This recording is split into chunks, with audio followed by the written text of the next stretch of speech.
ఓ అమ్మ స్టోరీ. మా అమ్మకు ఒక్క కన్నే ఉండేది. మా అమ్మంటే నాకు ఇష్టం ఉండేది కాదు.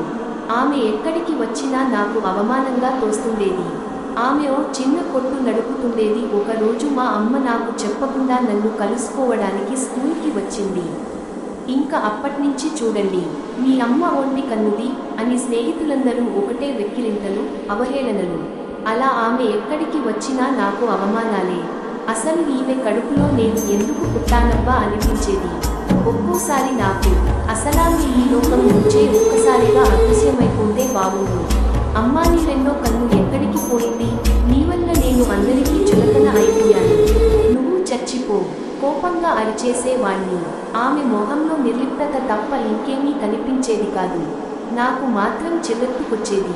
అయినా సరే, అమ్మను అలా మాట్లాడినందుకు మాత్రం నాకు ఎక్కడలేని సంతోషంగా ఉండేది. ఆమె నన్ను ఎప్పుడూ దండించలేదు కాబట్టి ఆమెను నేను ఎంతగా బాధ పెట్టానో నాకు తెలియదు. ఒకరోజు రాత్రి యథాప్రకారం అమ్మను నానా మాటలు అనేసి నిద్రపోయాను. మధ్యలో దాహం వేసి మెలకువ వచ్చింది. నీళ్లు తాగడానికి వంటగదిలోకి వెళ్ళాను. అమ్మ అక్కడ ఒంటరిగా రోదిస్తోంది. మళ్ళీ ఆ దిక్కుమాలిన ఒక్క కంటిలోంచే నీళ్లు. నా సహజ స్వభావం ఎక్కడికి పోతుంది? మొహం తిప్పుకుని వెళ్ళిపోయాను. ఎక్కడికొచ్చినా నన్ను అవమానాలు పాలు చేసే మా అమ్మను, మా పేదరికాన్ని తిట్టుకుంటూ ఎప్పటికైనా నేను పెద్ద ధనవంతున్నవ్వాలని, బాగా పేరు సంపాదించాలని కలలుగంటూ నిద్రపోయాను. ఆ తరువాత నేను చాలా కష్టపడి చదివాను. పై చదువుల కోసం అమ్మను వదిలి వచ్చేశాను. మంచి విశ్వవిద్యాలయంలో సీటు సంపాదించి మంచి ఉద్యోగంలో చేరాను. బాగా డబ్బు సంపాదించాను. మంచి ఇల్లు కొనుక్కున్నాను. మంచి అమ్మాయిని చూసి పెళ్లి చేసుకున్నాను. నాకిప్పుడు 2 పిల్లలు కూడా. ఇప్పుడు నాకు చాలా సంతోషంగా జీవితం గడిచిపోతుంది. ఎందుకంటే ఇక్కడ మా ఒంటి కన్ను అమ్మ లేదు కదా. అలా ఎడతెరిపిలేని సంతోషాలతో సాగిపోతున్న నా జీవితంలోకి మళ్ళీ వచ్చింది మహాతల్లి. ఇంకెవరు? మా అమ్మ. ఆమె ఒంటి కన్ను చూసి 2 ఏళ్ల నా కూతురు భయంతో జడుసుకుంది. ఎవరు నువ్వు? ఎందుకొచ్చావిక్కడికి? నువ్వెవరో నాకు తెలియదు. నా ఇంటికొచ్చి నా కూతుర్నే భయపెడతావా? ముందు నువ్వు వెళ్ళిపో ఇక్కడ్నుంచి. సాధ్యమైనంత వరకు తెలియనట్లే నటించాను. క్షమించండి బాబూ, తెలియక తప్పుడు చిరునామాకి వచ్చినట్లున్నాను. ఆమె అదృశ్యమైపోయింది. అమ్మయ్య, ఆమె నన్ను గుర్తు పట్టలేదు. భారంగా ఊపిరి పీల్చుకున్నాను. ఇక ఆమె గురించి జీవితాంతం పట్టించుకోనవసరం లేదు అనుకున్నాను. కానీ కొద్ది రోజులకు పాఠశాల పూర్వ విద్యార్థుల సమ్మేళనానికి రమ్మని ఒక ఆహ్వాన పత్రం అందింది నాకు. వ్యాపార నిమిత్తం వెళుతున్నానని మా శ్రీమతికి అబద్ధం చెప్పి అక్కడికి బయలుదేరాను. స్కూల్లో కార్యక్రమం అయిపోయిన తర్వాత నేను మా గుడిసె దగ్గరికి వెళ్ళాను. ఎంత వద్దకున్నా నా కళ్ళు లోపలి భాగాన్ని పరికించాయి. మా అమ్మ ఒంటరిగా కటిక నేలపై పడి ఉంది.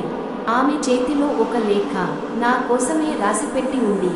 దాని సారాంశం: ప్రియమైన కుమారునికి, ఇప్పటికే నేను బతకాల్సిన దానికన్నా ఎక్కువే బతికాను. నేనింక నీవుండే దగ్గరికి రాను. కానీ నువ్వైనా నా దగ్గరికి వచ్చిపోరా కన్నా. ఏం చేయమంటావు? నిన్ను చూడకుండా ఉండలేకున్నాను. కన్నపేగురా, తట్టుకోలేకపోతోంది. నువ్వు పాఠశాల పూర్వ విద్యార్థుల సమ్మేళనానికి వస్తున్నావని తెలిసిన నా ఆనందానికి పట్టపగాలు లేవు. కానీ నేను మాత్రం నీకోసం స్కూల్ దగ్గరికి రానులే.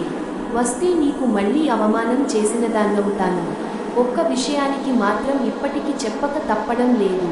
చిన్నా, నీవు చిన్నపిల్లవాడిగా ఉన్నప్పుడు ఒక ప్రమాదంలో నీకు ఒక కన్ను పోయింది. నా ప్రాణానికి ప్రాణమైన నిన్ను ఒక కంటితో చూడలేకపోయాన్రా కన్నా. అందుకనే నా కంటిని తీసి నీకు పెట్టమన్నాను. నా కంటితో నువ్వు ప్రపంచం చూస్తున్నందుకు నాకు ఎంత గర్వంగా ఉందో తెలుసా? నువ్వు చేసిన పనులన్నింటికీ నేను ఎప్పుడూ బాధపడలేదు. 1-2 సార్లు మాత్రం, వాడు నా మీద కోప్పడ్డాడంటే నా మీద ప్రేమ ఉంటేనా కదా అని సరిపెట్టుకున్నాను. చిన్నప్పుడు నేను నీతో గడిపిన రోజులన్నీ నా హృదయంలో శాశ్వతంగా నిలిచిపోయే మధురానుభూతులు. ఉత్తరం తడిసి ముద్దయింది. నాకు ప్రపంచం కనిపించడం లేదు. నవనాడులు కుంగిపోయాయి. భూమి నిలువుగా చీలిపోయి అందులో చెప్పలేనంత లోతుకి వెళ్ళిపోయాను. తన జీవితమంతా నాకోసం ధారపోసిన మా అమ్మ కోసం నేను ఎన్ని కన్నీళ్లు కారిస్తే సరిపోతాయి? ఎన్ని జన్మలెత్తి ఆమె రుణం తీర్చుకోను? గుర్తు పెట్టుకో మిత్రమా, ఈ సమస్తంలో చెడిన ఆడది ఉంటుందేమో, కానీ చెడ్డ అమ్మ